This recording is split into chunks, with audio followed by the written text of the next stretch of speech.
Melanjutkan cerita kostum Wolverine di part 2. Ternyata kostum Wolverine terus berubah dari waktu ke waktu. Masih perubahan dari kostum-kostum Wolverine lainnya. Yuk, kita simak ulasannya berikut ini.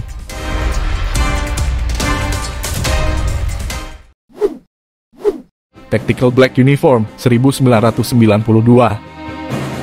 Dalam komik X-Men edisi 2 nomor 5 yang terbit di tahun 1992, John Byrne sebagai penulis berkolaborasi dengan seniman Jim Lee dan mendesain kostum Wolverine untuk komik ini. Di sini Wolverine mengenakan kostum berwarna hitam yang didesain agar Wolverine mudah bergerak, karena dalam plotnya Wolverine dan beberapa rekannya sedang menjalankan misi dari pemerintah.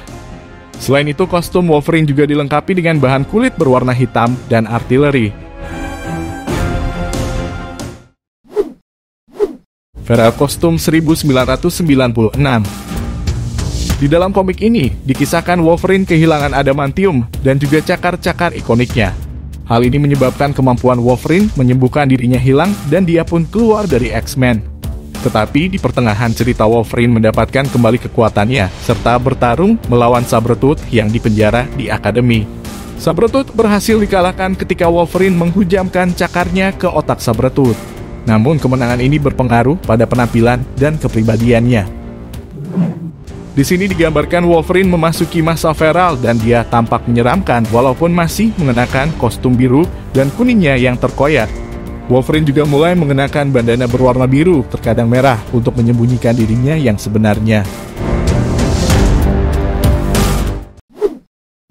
Horseman of Death Armor 1999. Dalam buku komik berjudul Astonishing X-Men volume kedua nomor 1 yang terbit di tahun 1999, Wolverine mendapatkan kostum berupa armor berwarna biru dengan plat dada dari logam dan gesper yang terbuat dari kepala kambing. Selain itu, dia juga mengenakan jubah dan syal berwarna merah. Armor, syal, dan jubah ini dia gunakan untuk menyembunyikan identitas diri yang sebenarnya dan juga sebagai proteksi. Hal ini dikarenakan dalam buku komik ini, Wolverine yang diculik oleh Apocalypse bertarung demi mendapatkan The Mantle of Horseman Death, mantel kuda kematian, yang dikenakannya setelah mengalahkan Apocalypse.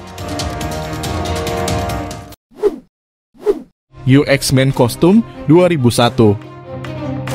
Dalam komik berjudul New X-Men edisi nomor 114 yang terbit di tahun 2001, Grant Morrison selaku penulis memberikan sentuhan baru terhadap kostum yang dikenakan Wolverine.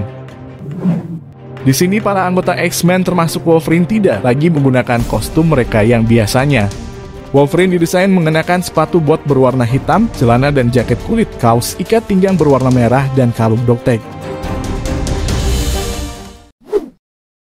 Combat Suit 2003. Dalam buku Uncanny X-Men volume 1 edisi 423, kostum Wolverine didesain memiliki kemiripan dengan kostum seragam para anggota X-Men. Kostum ini juga memiliki kemiripan dengan kostum versi terkuat Wolverine. Kostum ini terdiri dari pakaian spandex berwarna biru tua, terkadang hitam, dengan pola garis-garis kuning di bagian bahu dan simbol X berwarna hitam di tengah-tengah lingkaran berwarna merah di bagian dada. Dia juga mengenakan sarung tangan berwarna sama dengan pakaiannya dan tidak mengenakan topeng. Secret War Kostum 2004. Dalam buku komik Secret War 1 dikisahkan Wolverine direkrut oleh Nick Fury mengerjakan sebuah misi rahasia di Latvia. Di sini, Wolverine mengenakan kostum penyamaran berwarna hitam dengan beberapa pola garis berwarna kuning di bagian pundak, sepatu bot, dan kedua sarung tangannya. Modern Yellow and Blue Kostum 2004. Di buku komik Astonishing X-Men volume 3 edisi 1, Wolverine kembali didesain menggunakan kostum biru dan kuningnya yang sangat terkenal itu. Namun, ada beberapa perubahan yang dibuat pada kostum ini. Pertama, bagian mata dan telinga pada topeng kostum ini dibuat lebih pendek daripada kostum Wolverine saat dia pertama kali muncul. Tambalan bahunya juga dibuat lebih pendek dan tidak lagi runcing. Perubahan lainnya yaitu ikat pinggang berwarna hitam di bagian pinggang kostum, dan sepatu bot yang dikenakannya mirip dengan sepatu bot pada combat suit miliknya. Kostum ini dikenakan Wolverine di sepanjang tahun 2000-an. X-Force Kostum 2008. Di dalam komik X-Force Volume 3 nomor 1, dikisahkan Wolverine membentuk sebuah iterasi baru bernama X-Force setelah berakhirnya Mesiah Kompleks di bawah perintah Cyclops. Menggantikan kostum biru dan kuning, Wolverine mengenakan kostum berwarna hitam dan abu-abu. Bagian mata pada topengnya didesain agar memiliki cahaya berwarna merah. Kostum ini dikenakannya di sepanjang iterasi X-Force sampai tim ini akhirnya dibubarkan. X-Men Origin Wolverine 2009. Dari buku komik kita bergeser sedikit ke film solo Wolverine. Yang pertama yaitu X-Men Origin Wolverine, yang dirilis pada tahun 2009 dan disutradarai oleh Gavin Hood. Di dalam film ini ada beberapa adegan yang menampilkan Wolverine mengenakan jaket kulit berwarna hitam.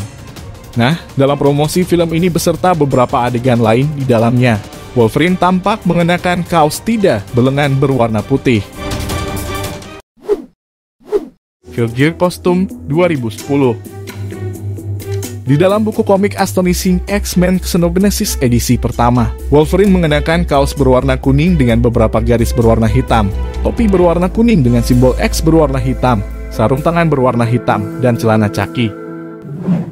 Kostum ini dikenakan oleh Wolverine dan rekan-rekannya saat menjalankan misi investigasi di Afrika agar tidak menakuti orang-orang sekitar. Nah, itu dia evolusi kostum Wolverine part 2. Untuk kostum lainnya akan kita bahas di part 3. Jadi pastikan sudah subscribe supaya tidak ketinggalan videonya. Terima kasih dan sampai jumpa lagi.